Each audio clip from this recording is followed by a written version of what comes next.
അല്ല, അദ്ദേഹം ഒരു ചർച്ചയ്ക്ക് വെച്ചതല്ലേ?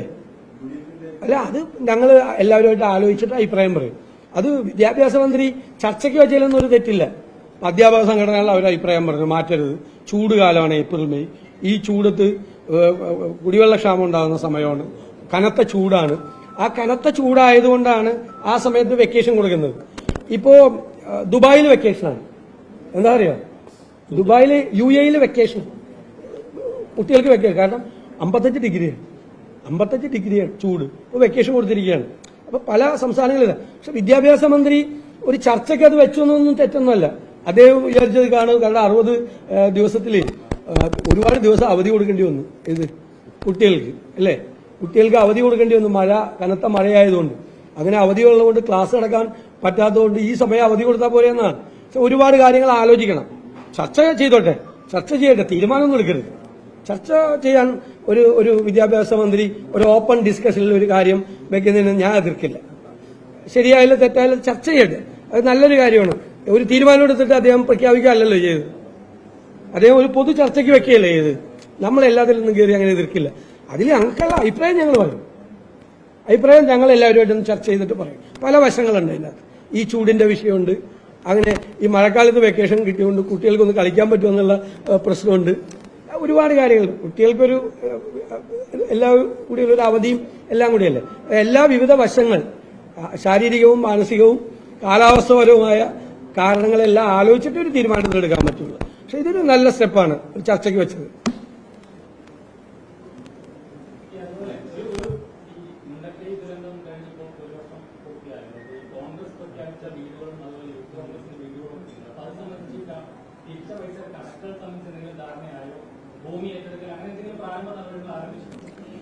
മുസ്ലിം ലീഗ് 100 വീട് പറഞ്ഞിട്ടുണ്ട്.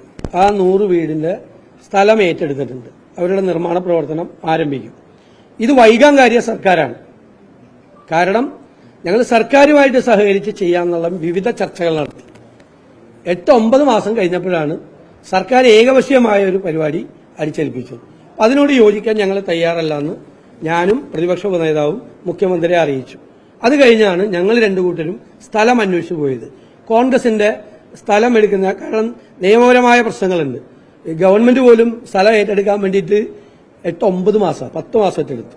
സർക്കാർ സ്ഥലം ഏറ്റെടുക്കാൻ 10 മാസം എടുത്തു. ഞങ്ങളിപ്പോൾ ഒരു 2 മാസമോ 3 മാസം എടുത്തപ്പോഴേക്കും അതൊരു അസ്വസ്ഥതയാകേണ്ട ആവശ്യമുണ്ടോ? ഞങ്ങൾ രണ്ടു കൂട്ടരും സ്ഥലം ഏറ്റെടുക്കുകയും 2 കൂട്ടരും 100 വീട് വെച്ച് ചെയ്തു കൊടുക്കുകയും ചെയ്യും. 100 വീട് വെച്ച് ചെയ്തു കൊടുക്കും. സ്ഥലം ഏറ്റെടുക്കുന്നതിന്റെ നടപടികൾ ഞങ്ങൾ നടത്തിക്കൊണ്ടിരിക്കുകയാണ്. പിന്നെ പിരിച്ച കാശ് ഞങ്ങൾ പാർട്ടിയിൽ കണക്ക് വെച്ചിട്ടുണ്ട്.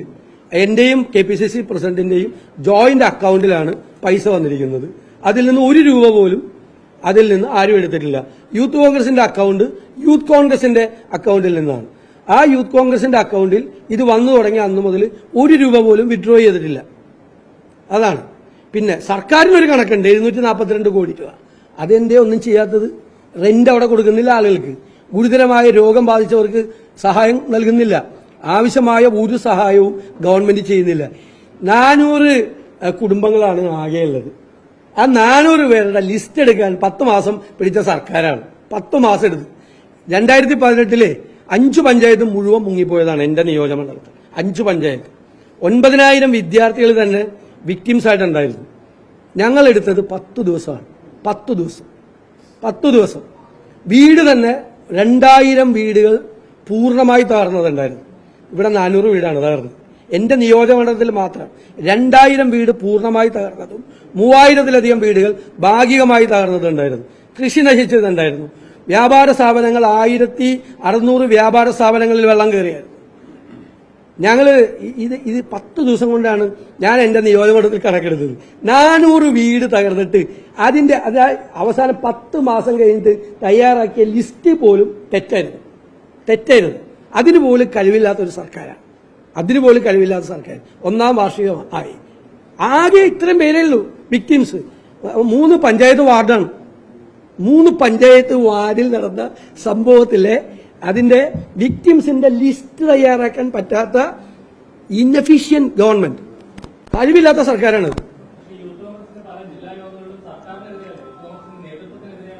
അത് നിങ്ങൾ എഴുതുന്ന വാർത്തയാണ്. അങ്ങനെയൊന്നും ഒരാക്ഷേപവും യൂത്ത് കോൺഗ്രസിലൊന്നുമില്ല. നിങ്ങൾ ഇത് മറച്ചു വയ്ക്കാൻ വേണ്ട. 742 കോടി രൂപ നാട്ടുകാരുടെ പൈസ സംഭാവന മേടിച്ച് ട്രഷറിയിൽ ഇട്ടിട്ട് ഒരു കാര്യവും ചെയ്യാതിരിക്കുന്ന ഒരു സർക്കാർ ഒരു വീട് പോലും വെച്ചിട്ടില്ല. ഞാൻ വേറെ ഒരു പ്രൈവറ്റ് സംഘടന കൊടുത്ത 14 വീടിന്റെ താക്കോല് ഞാൻ പോയി കൊടുത്തു. ഫിലോ കാലിയ എന്ന് പറയുന്ന ഒരു സംഘടന 14 വീട് വെച്ച് കൊടുത്തു. 14 വീടിന്റെ താക്കോല് ഞാൻ പോയി കൊടുത്തു. എന്നെ കൊണ്ടാണ് അവർ കൊടുപ്പിച്ചത്. ഈ സർക്കാരിൽ ഒരു വീട് ഇതുവരെ വെക്കാൻ പറ്റിയിട്ടില്ല. ഇത് വാർത്താലം പറയും.